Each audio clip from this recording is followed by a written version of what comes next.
Assalamualaikum sahabat Montesa. Kali ini kita akan mengisahkan pendeta Buhaira ketika melihat tanda kenabian, Nabi Muhammad SAW. Mari kita simak video berikut.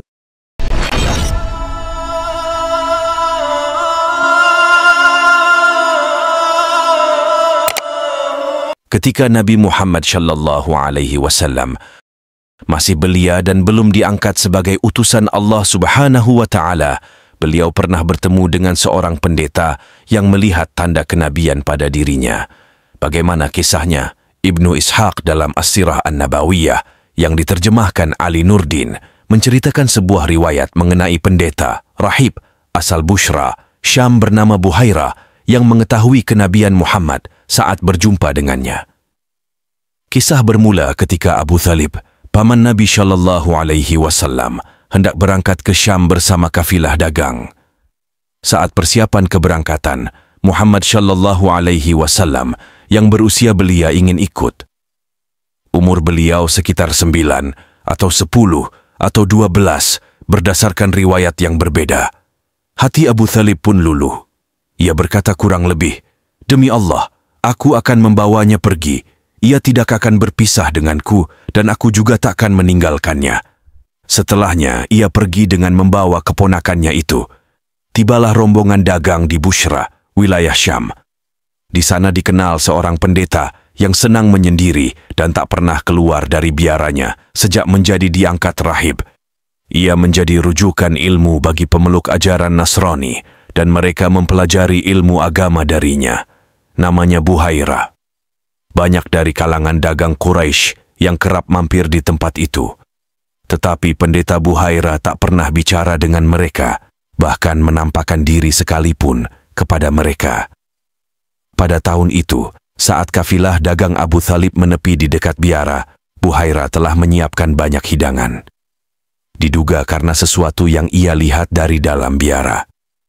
Di mana ada yang meyakini bahwa saat Muhammad SAW berjalan di antara rombongan, ia melihat ada awan yang menaungi kawanan itu. Mereka pun singgah dan bernaung di bawah pohon terletak dekat biara. Buhaira sekali lagi menyaksikan awan menaungi pohon tersebut dan dahan-dahannya merunduk di atas Muhammad SAW sehingga beliau bisa berteduh. Kemudian Buhaira turun dari biaranya dan mengutus seseorang untuk menemui kelompok dagang itu seraya berpesan, "Saudara-saudara Quraisy, aku sudah menyiapkan makanan untuk kalian. Aku ingin kalian semua hadir tanpa kecuali, anak kecil, orang dewasa, hamba sahaya, ataupun orang merdeka." Seorang dari rombongan terheran dan bertanya, "Demi Allah, wahai Buhaira, hari ini engkau benar-benar berbeda. Apa yang kau lakukan pada kami? Kami sudah sering melewati tempatmu, tetapi hari ini mengapa sikapmu berbeda?" Buhaira menjawab, "Engkau benar. Apa yang kau katakan memang sesuai dengan kenyataan, namun kalian semua adalah tamuku. Aku ingin menghormati kalian dan membuat makanan untuk kalian. Karena itu, kuharap kalian semua memakannya."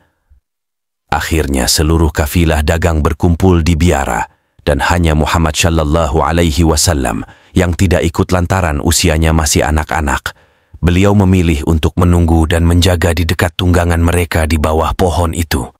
Ketika Buhaira mengamati mereka, ia tidak menemukan sifat-sifat yang dilihatnya tadi dalam rombongan.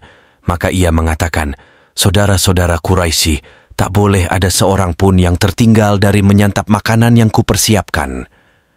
Mereka berujar, "Wahai Buhaira, tidak seorang pun tertinggal untuk mendatangimu, kecuali seorang anak yang paling muda usianya. Ia tetap berada di kendaraan." Buhaira berkata, "Jangan lakukan hal itu, ajaklah anak itu. Ia harus ikut bersama kalian menyantap makanan ini." Seorang dari mereka mengucap, "Demi Lata dan Uzza, betapa aib bagi kami jika putra Abdullah bin Abdul Muthalib tidak ikut menyantap bersama kami." Orang itu pun keluar untuk memanggil Muhammad SAW dan diajaklah beliau agar bergabung bersama rombongan. Lantas Buhaira memperhatikan Muhammad SAW secara diam-diam. Ia mengamati seluruh tubuhnya anak belia tersebut hingga ia mendapati tanda kenabian pada diri Muhammad sallallahu alaihi wasallam kecil. Setelah menyantap makanan, rombongan dagang itu berpencar.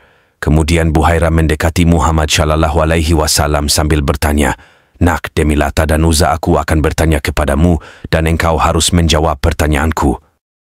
Mendengar rahib itu mengucap nama berhala Lata dan Uzza, Muhammad sallallahu alaihi wasallam menjawab, "Janganlah engkau bertanya kepadaku atas nama Lata dan Uzza. Demi Allah, tidak ada yang paling kubenci selain keduanya." Buhairah berkata, "Demi Allah, hendaknya engkau menjawab pertanyaan-pertanyaanku." Muhammad sallallahu alaihi wasallam menjawab, "Silakan bertanya." Pendeta itu pun menanyakan segala hal yang ingin diketahuinya. Muhammad sallallahu alaihi wasallam menjawab semua pertanyaannya dan ternyata jawaban yang diberikannya sesuai dengan sifat-sifat kenabian. Akhirnya Buhairah memeriksa punggung Muhammad sallallahu alaihi wasallam. Ia menyaksikan ada stempel kenabian antara kedua bahunya seperti bekas bekam, persis di tempat yang diketahuinya.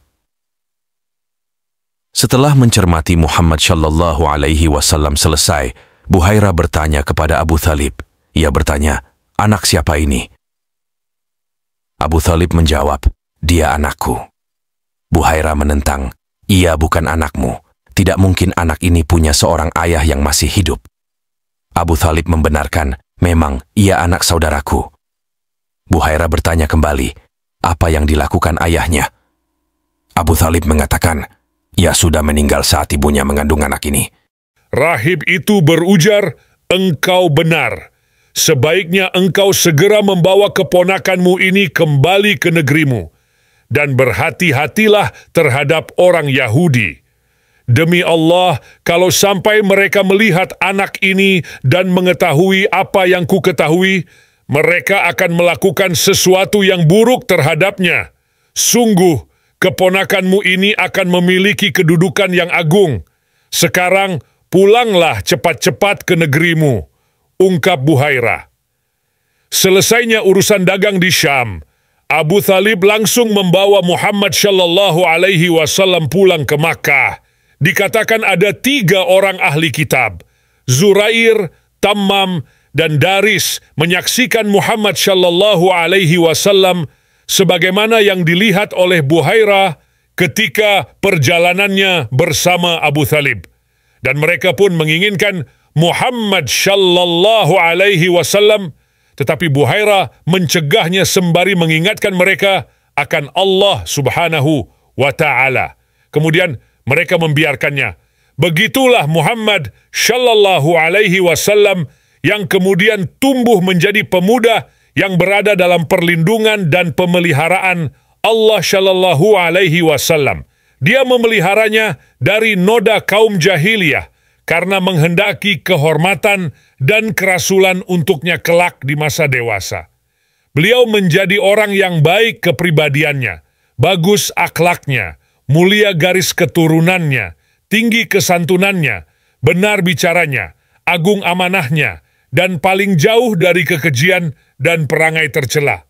Hal itu merupakan bentuk penyucian dan penghormatan, sehingga tak heran Muhammad sallallahu alaihi wasallam diberi gelar Al-Amin, orang terpercaya.